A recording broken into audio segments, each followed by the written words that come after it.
Good evening, everybody, and welcome to another edition of Time About the Movies. We're right in the middle of June 1989. It's June 16th, and we have another full-length review today because there's only one movie that came out this weekend. And it's not quite Indiana Jones and the Last Crusade, but it's nowhere near as bad as Star Trek V: The Final Frontier. It's right there in the middle.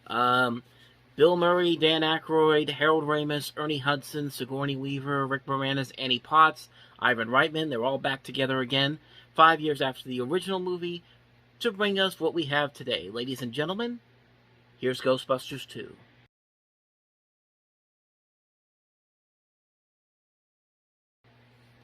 Yes, Ghostbusters 2, coming out 5 years after the first movie did. And the first Ghostbusters movie, there's not really much more you could say about it that hasn't been said already. It's a comedy classic. It's one of the great achievements of the 80s. It's one of the funniest movies ever made. I mean, there's not really much more you could say about it. It's friggin' amazing. It's a great series. I mean, I love it. I mean, that's pretty much all I can say about it. But about that first movie that hasn't already been said already. But Ghostbusters 2 is it has an interesting history behind it because obviously it takes place 5 years after the first movie, and it takes place in between 5 years of the first movie, the timing of when these movies came out. But there was a lot of behind the scenes drama on this movie, particularly involving the shifting at Columbia Pictures, because in '86 there was a new regime over at Columbia Pictures where they hired David Putnam to be the president of the company, and he didn't want to make an expensive sequel to this, despite this being one of the biggest comedy hits of all time. At the time, I think it was the biggest comedy hit at the time, and yeah, he didn't want to produce an expensive sequel of this. He favors much smaller movies like Hope and Glory, which ended up becoming a Best Picture nominee in '87, and then he was also behind some of the most notorious bombs of that decade, including the infamous Ishtar, Bloodhounds of Broadway, that kind of stuff. Although he did produce, he was behind The Last Emperor, which went on to become a big hit critically and financially, and actually won Best Picture in '87.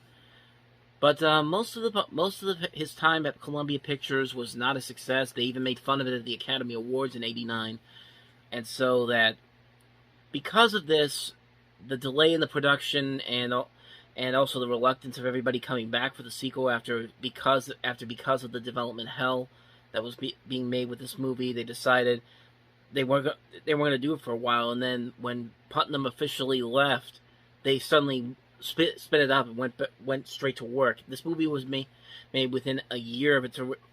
This movie was eventually filmed within a year before it actually came out, which it even also had a shorter schedule compared to the first movie, which also was worked on for about a year. So, yeah, there's a lot of things. There's a lot of interesting little theories and situations that happen behind the scenes of this movie. I can't go into it completely right now because I want to get into the movie itself, but it's definitely out there. Look up David Putnam. Look up the Ghostbusters 2 production history, and you can see a lot of the issues there.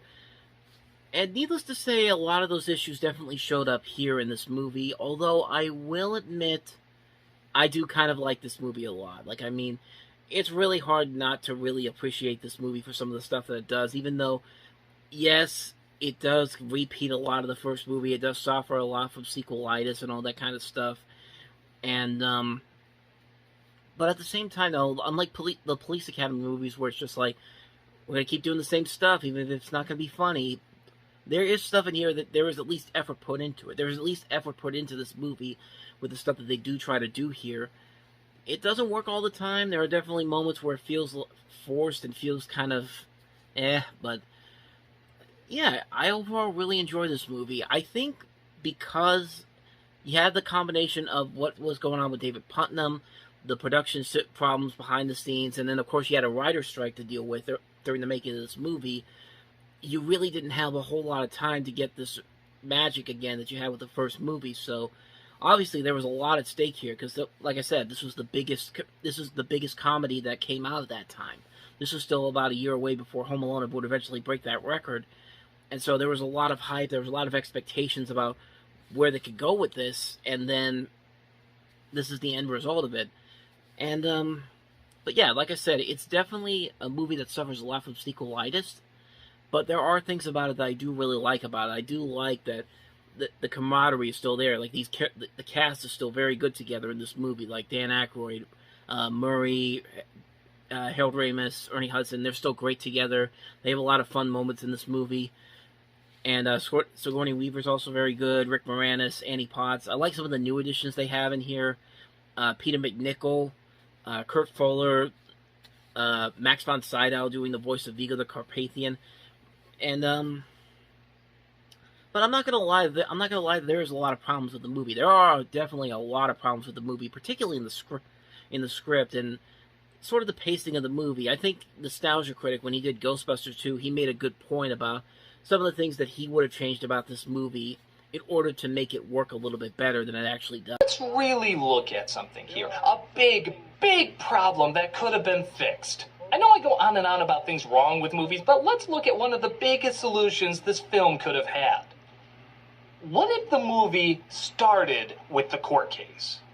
Oh, not the stupid trip and there's a power outage case. I mean the other court case they talked about. Them getting sued for the damages caused by Stay Puft. Think about it. There'd be no more Ghost because Gozer was gone, so they'd still be down on their luck when being sued. Even Winston could be there with them. In fact, them saying their other jobs might actually be funnier than seeing them. What's your occupation? I host the public access show World of the Psychic. What's your occupation? I measure anger by giving and taking away puppies. What's your occupation? Birthday parties. Birthday parties. That surprisingly would have been funnier. It could even take place 5 years later because they were forming the case around them. Hell, a lot of articles nowadays point out that Walter Peck was actually right about how friggin' illegal their operation was. In fact, have him there. He can be a witness or even the prosecution. That way you wouldn't need Watered Peck to hate him for no reason because his hatred is already justified. Just as they're about to be found guilty, the other two ghosts pop up. But wait, Gozer is gone. Where did these two come from? Suddenly there's a mystery. The same thing happens. The judge receives the order, Winston is with them to bust the ghosts, and maybe 7 minutes in, this is our intro. For the beautiful, for the only Ghostbusters. Over a half an hour of bullshit filler gone. And how cool of an introduction would that be? When Janine answers the phone saying, Yes, we're back. the other end wouldn't be going, what the hell friggin' took ya? And the rest, you can still kind of do a similar thing. Follow up with Oscar's carriage being possessed, only this time it's Peter and Dana's baby. You don't have to redo the romance. In fact, the intensity is up because it's both their kid now. Adding a new element to their characters and taking the relationship to the next step. Maybe Dana is like, screw this, no ghost is taking my kid, I'm becoming a goddamn Ghostbuster. If newcomer Winston could do it, why not her? Then Tully and Janine could look after Oscar like they originally have, and we'd have Ripley as a goddamn Ghostbuster. Adding a great dynamic to the group rather than... Boy, this equipment's heavy. Oh yeah, that happens in this. That's so much time you can dedicate to more gadgets, more ghosts, more vehicles, more characters, more shit you can sell as toys that also make the film more interesting. New stuff furthering the story. There! Fix the movie! Started at the courtroom. Have these nods and references to the first movie, and then build this story up. But nope, the movie doesn't do that because it wants to pander down, and it wants to water down these characters to the point where they have to learn from scratch all over again. Like I said, sequelitis. It has to start all. The process has to start all over again. It's just like. It makes no sense. It makes no sense to do it this way. Like, it's not bad the way they do it here, but you could have easily done what Nostalgia Critic said and just all of a sudden, boom, you'd have a much better movie to start off with. But, I mean, to the movie's credit, the courtroom scene is a ton of fun. And I like the scene where they're going after the Scoleri brothers in the courtroom is very well done. It has some great lines in there. Great visuals as well. Even for a movie that doesn't have the same budget as the first movie does, it still works very well here. But, yeah, that's a real missed opportunity that I think they could have done if they had just had more time to get the script more fine-tuned. But then again, you had 5 years to get the script fine-tuned, and this is the best you could do. But there's just so many elements here where it's just, repeat the stuff from the first movie. We can't get Walter Peck back, but here, let's have Kurt Fuller play Diet Walter Peck, because that's pretty much what he is. Instead of having the Ghostbusters be sent to jail, let's send them to a mental institution because, first movie, why not?